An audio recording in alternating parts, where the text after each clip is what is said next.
Mark, it's nice to meet you. Looking forward to it today. It was great. We came here because I was interested in learning about these housing vouchers and how they work, who's eligible for them, and maybe you can explain it to me a little bit.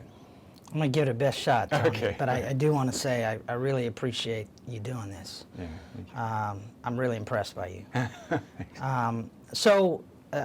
Housing Choice Voucher is an opportunity for an eligible family to have their rent subsidized in a unit of their choice, theoretically. Okay.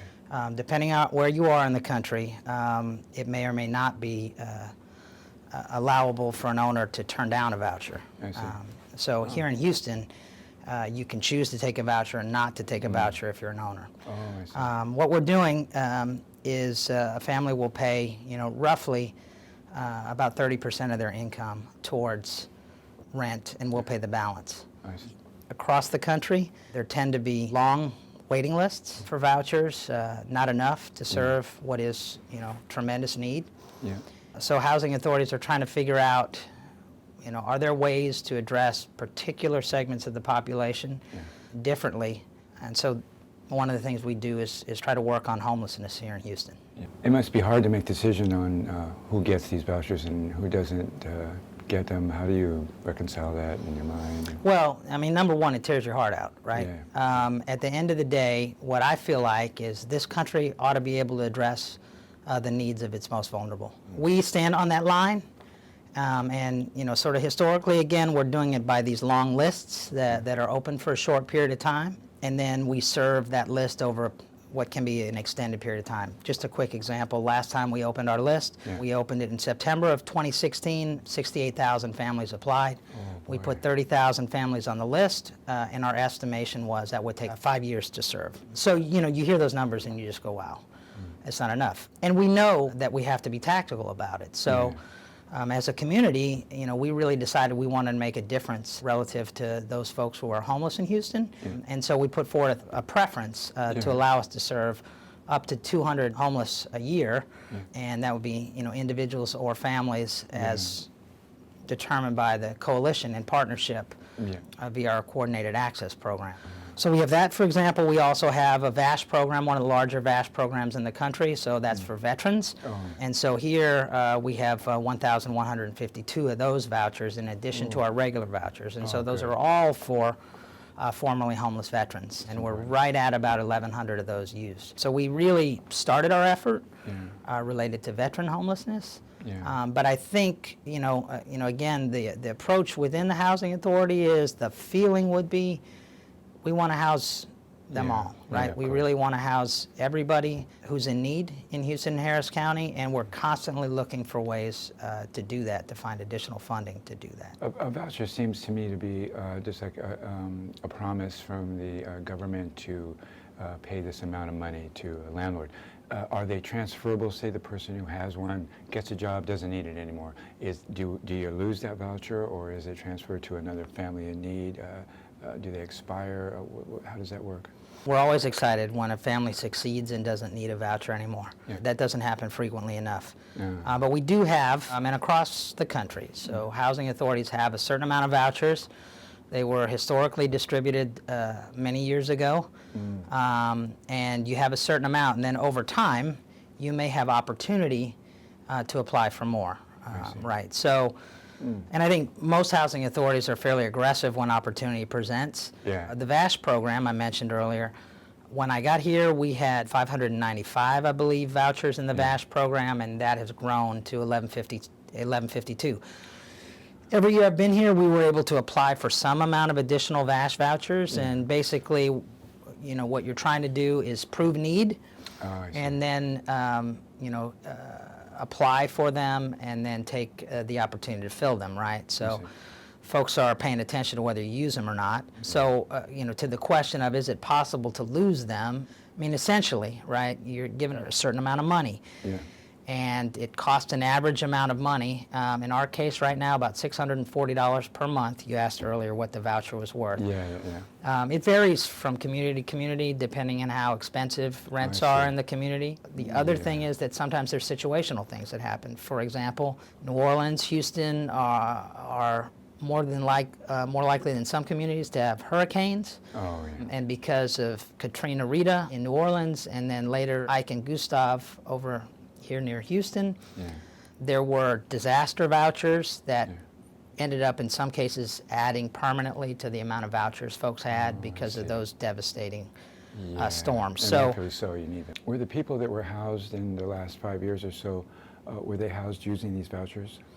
I would say that the housing voucher has been the most significant resource. So I think we're up to now talking about homeless veterans since January of 2012. About 5,200 and their families have been housed. Oh, wow. And the Houston Housing Authority has housed about a third of those.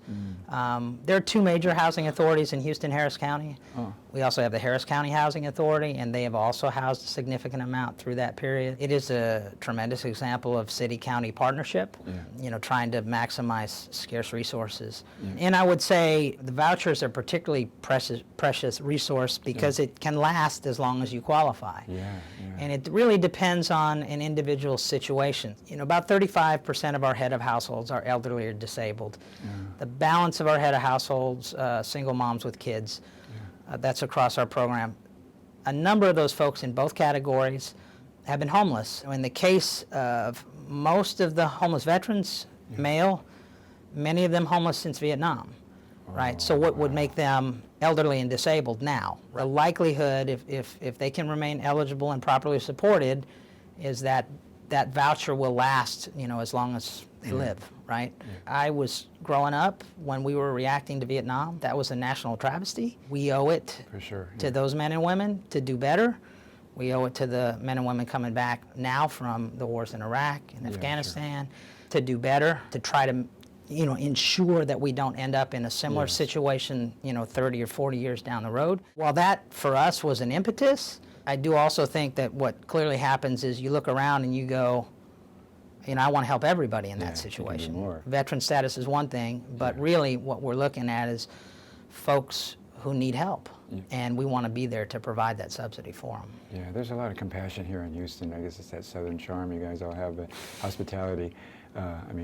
There's a lot of passionate people in the decision-making seats, which is probably why you've lowered your numbers so much, and there's still work to do. That's veterans. The number of chronics is 3,800, I want to say. Let me look here. 3,648 now. That's through January. Now, veterans, there's some crossover in that, right? That some of the chronics were veterans, and so you don't just add the numbers together. But yeah, in terms of what you just said, I would say this. I think we've been unusually fortunate in terms of the team here. I would say this is yet another example in life where one person can make a difference, that there have been some critical folks that I would say but for that person I heard that we wouldn't have gotten as far as we did. We've had tremendous support from our mayors, which in terms of political support, it does take money to get things done, and I think what you always owe the taxpayer is, a responsible accounting of what you use their money for, right? So, we want to be sure that we're as clear as we possibly can be about the value that the taxpayer is getting for what they're spending here. But we're true believers on housing first, right? We really are trying to move folks straight into permanent supportive housing and make sure we make a difference. What's your perspective on the role of the county in this issue? Well, here in Houston, what I would say is that the city and the county have worked tremendously together. We had an opportunity. There was a federal initiative that included a boot camp. They brought a bunch of folks they felt like would be leaders together, and I think they ended up getting a lot of bang for their buck. In the case of Houston and Harris County, our group sat at two different tables initially, and very early in that 3-day session, the group said we have to sit together.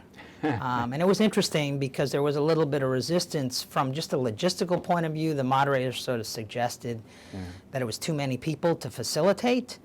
And that group really said, so what, right? We're going to be one team on this, and really has acted as one team since. There have been, I think, some historical challenges, city, county, and different jurisdictions, different interests sometimes. Yeah. But I would say in Houston and Harris County, as long as I've been involved, there's been tremendous partnership. And, so I mentioned earlier, the Harris County Housing Authority works hand in hand with us to try to house as many homeless as possible. And the Harris County Community Services Department was really a leader. They were there at the table from the very beginning.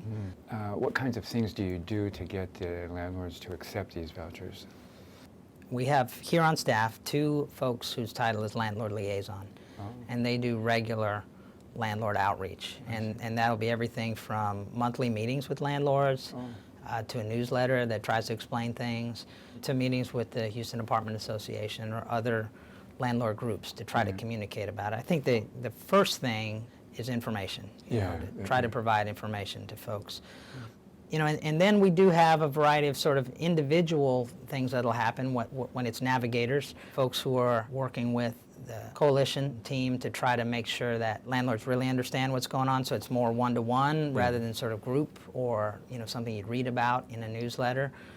I think another thing is trying to pay attention to customer service. That remains a challenge, but we added a call center some time ago. One of those things where we're trying to figure out how to deliver better customer service because part of the way that you attract anybody is to lower complaints, right? I mean, to have folks feel like and believe and experience good customer service when they're working with you. Given funding constraints, it remains a challenge across a lot of government and across a lot of industry, frankly. Another thing is Harris County has long supported a system formerly called Social Serve, now a subset of Emphasis, which is an organization that does software, but they're a national provider of a rental database, so folks can go online, and if you're an owner, you can list your unit, and if you're a tenant, you can go search for units that meet your qualifications. So what we have done there is outreach. We've had folks from Social Serve call owners and add owners to that listing, and then recently the county and the city and the 2 housing authorities have agreed that we're going to do a much broader outreach using the Social Serve again, with the idea that what ultimately for most folks you're going to want to have the information in your phone. And that's not true of everybody. But I mentioned earlier that we did our wait list in September. That was done entirely online, and some 70% of the applicants used their phones to apply for the wait list. And those who didn't used a variety of other means, including the libraries. So even if you're homeless, you could go to the library and apply. And so what we know long term is that folks will have more and more access to the internet, and the ability to find information at your fingertips is really what we want to provide, because I was touched by what you were describing before, and I know it remains a challenge for everybody to figure out how to live in difficult circumstances. And part of what we're trying to figure out is, how to make that simpler.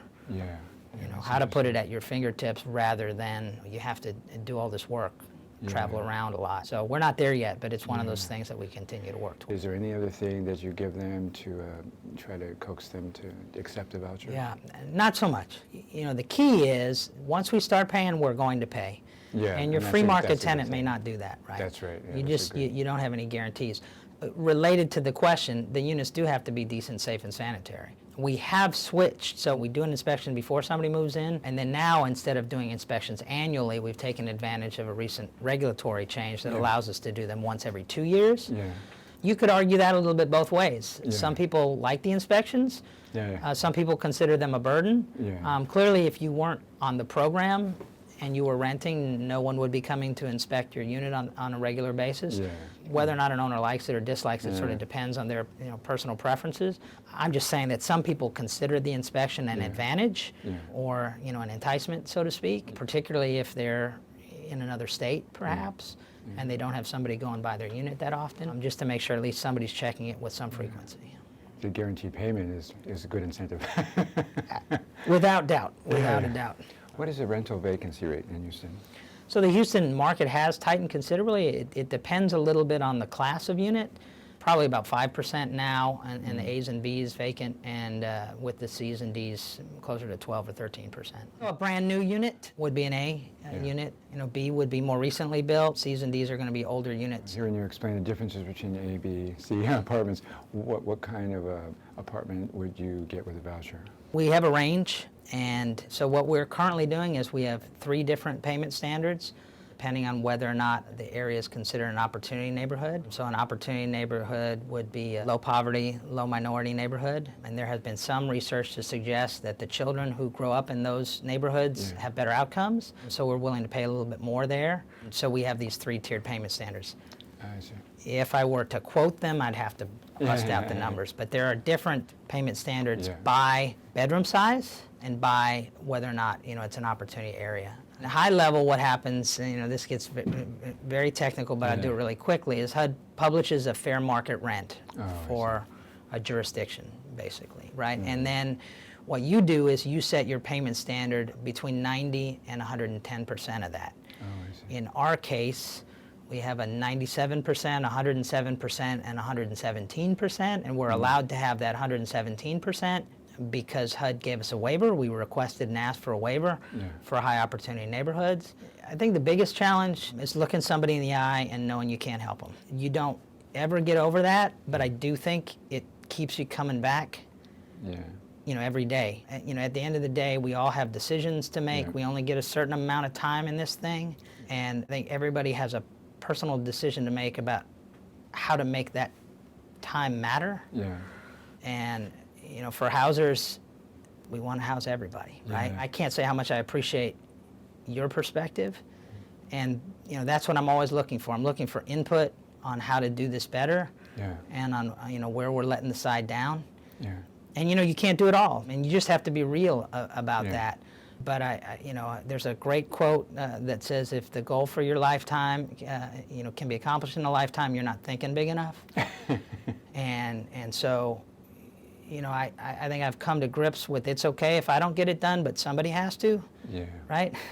So what you want to do is work to make it matter. And have other people build upon that. And I think in Houston and Harris County, we have a tremendous team that's trying to do that.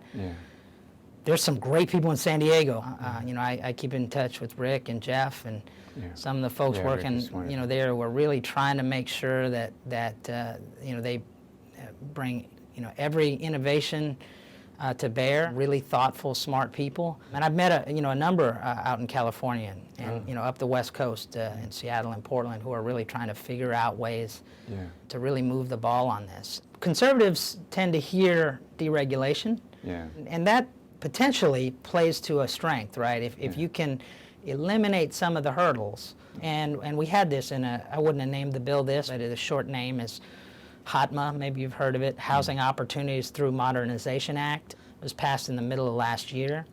One of the things that it said was that the unit doesn't have to necessarily pass the inspection for somebody to move in. It just has to not have an emergency fail, right? So there's some items that are considered more critical than others. And you would agree, probably, that having no power is more critical than having a crack in a window, perhaps, right? Yeah, exactly. And I'm talking about a razor-thin crack. You could argue about if it's a hole. The point being, if you can move somebody in right away, then that saves some time and puts money into an owner's pocket a little bit earlier, rather than waiting for the unit to pass all the way, because owners have limited resources, and say you fail the inspection on the 1st of the month, you might not get back there until the 15th of the month, so the owner's lost 14 days of potential rent. And so obviously that's not an incentive, that's not attractive, right? As we were talking about earlier. If it didn't pass for something, it might never pass. Then you have to move them out. So it's one of those things where you look at it and you go, I can see this might work. It also might not work, right? But it is an effort to do things a little bit differently, and I think it's an effort with its heart in the right place. Let's see. End of the day, I think everybody wants the unit to be decent, safe, and sanitary. The owner wants reduced liability. Tenant wants a good, safe home, but we all want them to move in faster. Owner wants to get paid. Tenant wants someplace to live. So, you look at that and you go, I think that's worth trying, and I applaud them for trying that. And it's one of those things where it's just become clear how to do it, so we'll implement it, and then we'll see over time. And end of the day, proof is in the pudding. What are the outcomes you have? That's just a little example, but when you think about regulations, it was there for a reason, right? We didn't want to move anybody into a dangerous situation, right? Now we've said, okay, well, some of these things maybe are not as dangerous as others, and after all, if you're not subsidized, if you're not on a voucher, you can move in and there could be a cracked window, or there might be no power, and you can be okay with it. That's right, So we have been treating, folks on subsidy different from folks in the free market. Yeah, you have And I some think people can flexibility. make decisions about that. Sure, you have some flexibility to think there. I remember once I worked for a meat company and I delivered meat, a big pallet of frozen pork loins to the military, and their standards are it has to reach a certain amount of frozen, be a certain amount of cold for them to accept it. Well, we got it really cold because we wanted to be able to pass it. They couldn't get the thermometer in the meat, so they rejected the whole pallet of meat.